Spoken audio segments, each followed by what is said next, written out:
સતલાસણા ધોળુ સુંઢિયાપુરા જતા ખેતરમાંથી વીજળીના કેબલની ચોરી ખેડૂત રબારી રામાભાઈ અમીભાઈ તથા રાજુભાઈ દલાભાઈ તથા બાબરભાઈ દેવકણભાઈ ખેતરમાંથી ચોરી સિંચાઈ અટકી।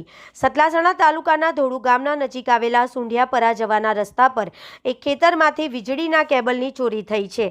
આ ચોરી રબારી રામાભાઈ અમીનભાઈ રાજુભાઈ દલાભાઈ બાબરભાઈ દેવકણભાઈ ખેતરમાં બની હતી। આ ઘટનાના કારણે ખેડૂતોને ભારે નુકસાન થયું અને તેઓ મુશ્કેલીમાં મુકાયા છે। ખેતરોમાં વીજળીના કેબલ ન હોવાથી સિંચાઈ સહિતની ખેતી કાર્યો અટકી પડ્યા છે। સામાન્ય રીતે ઘર કે દુકાનોમાં ચોરીના બનાવો બનતા હોય, પરંતુ હવે ખેતરમાંથી પણ વીજળીના કેબલની ચોરી થતાં ખેડૂતોમાં ચિંતા વ્યાપી છે। આ પ્રકારની ઘટનાઓથી ખેડૂતોની સુરક્ષા અને આર્થિક સ્થિતિ પર પ્રતિકૂળ અસર પડી રહી છે। વધુ તપાસ માટે સતલાસણા પોલીસ સ્ટેશનનો સંપર્ક કર્યો।